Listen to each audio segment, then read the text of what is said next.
Nebraska. This is my recording of the Micro Lesson 2 that's part of the Capstone 2 for the Arizona State University TESOL certificate. You all did a great job with the Old Sturbridge vocabulary. Remember words like urban and rural and oxen and yoke? Today's words are a little more challenging, but I think they're important because they come from a real-life example. So what I'd like to do today is some reading from the 4th of July brochure about the fireworks in New York City, and then I'd like to look more closely at some of the more challenging words from the brochure. And then I'd like to work on some writing and choosing a title for a paragraph about celebrating 4th of July in New York City. And I'd like to work with you to connect your title to a topic sentence. Wait, what's this funnel? Does anybody have any guesses? Turn to your neighbor and share your guess, and then ask them why they think the funnel is here. Okay, good. You have ideas about the funnel, right? You have a pretty good idea? Okay, this is a screenshot of the TripSavvy.com Best 4th of July Celebrations website. I'd like you to read off the screen, and then when it comes for us, and then when it comes time for us to read together, you can bring up the website on your own computers. But for now, just take a look at the words and listen as I'm reading. An Independence Day highlight in New York City is Macy's stupendous 4th of July fireworks. Exploding in the skies over the Brooklyn Bridge, fireworks are set off from barges close to Pier 17 at the South Street Seaport, and smaller fireworks are shot from the bridge itself. This pyrotechnic spectacular is billed as the largest fireworks event in the U.S. on July 4th. Okay, bring up the website and we will read it together. Good work! If you were going to write a paragraph about the fireworks in New York City, what do you think a good title for a paragraph would be? Sometimes I spend a lot of time on pronunciation and vocabulary, so I'd like to make sure and talk about writing, so I want to skip vocabulary for now and move straight to the writing. If you were going to write a paragraph about the fireworks, what do you think a good title would be? Remember, titles catch your attention, and they're not specific. They're very broad. They're kind of general. So 4th of July in New York City, that's good. Fireworks in New York City, that's good. Which title is less specific? Which one leaves you more room to add details about different things to do on the 4th? If your title is Fireworks in New York City, what's that going to be about? Well, yeah, it could be about the 4th of July and New Year. But here we're talking about the 4th of July. Does your reader know that? Okay, right. We've got 4th of July in New York City. Does that leave us room? What else could we talk about other than fireworks if we were writing about the 4th of July in New York City? Right, what you ate, what you saw, what you visited. Right, who was there. Right, yeah, it leaves you a lot more room for detail. Okay, so we've got 4th of July in New York City, and you could add what we did on July 4th in New York City, or things to do in New York City on the 4th of July. You still got your main 4th of July idea. And here's our funnel guy. Here's our funnel guy again. Whoop. It's very broad. It's a very broad topic. Our title is very broad, like the top of a funnel.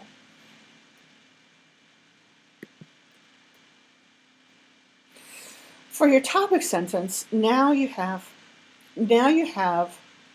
room to narrow the funnel down by being more specific about the details you're going to share. We've got 4th of July in New York City, and then what would be a good topic sentence? What are you going to tell your reader about? Right, there are many things to do on the 4th in New York City. Or, right, there are many ways to celebrate July 4th in New York City. Good. What we did on July 4th in New York City. Here are a few of the ways we celebrated July 4th.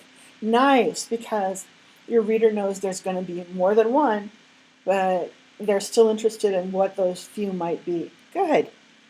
Okay, excellent. Put those aside for now, And if you have time at home, you can click on the blue links in the reading, and you can find out more details. I think there's even a history of the Brooklyn Bridge, which I found interesting.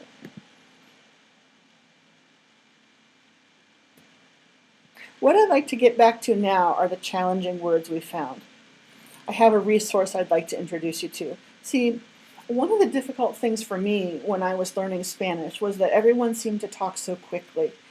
And plus, when I would go home, I would open up a book and I would see these words, and it was really difficult to imagine the pronunciation. So, I'd like to introduce you to a resource. This is something for you to use at home. If we use it in class, I'll ask to get your cue will be that I'll ask you to get your headphones out, and I will be making sure that I'd like you to keep it to class material only. All right, so at home, bring up your Google Drive, or bring up Google, and then type in Google Translate.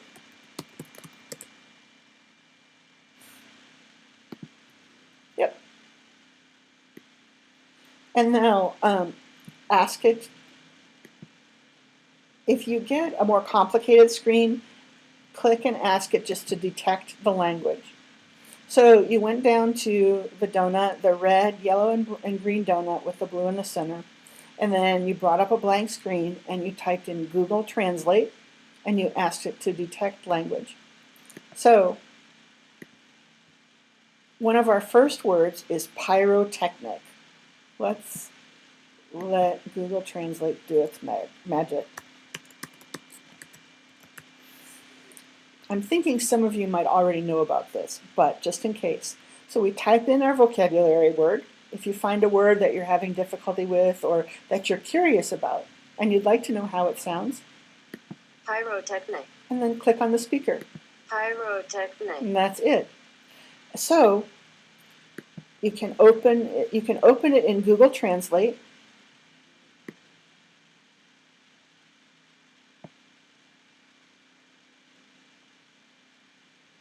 And it will bring up a definition, parts of speech we will work with a little later, and it will even use it in a sentence.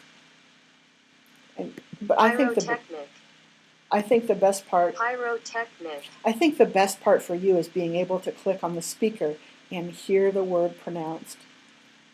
And they did a really good job with spectacular too.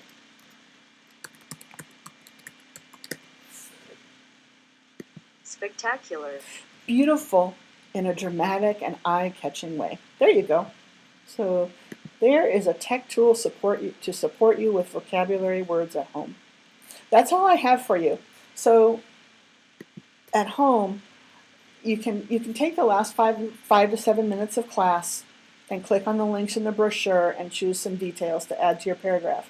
And then at home, you can try using Google Translate to hear the pronunciation and find the definitions of your 5 vocabulary words. Bring your details and your vocabulary sheets and your computer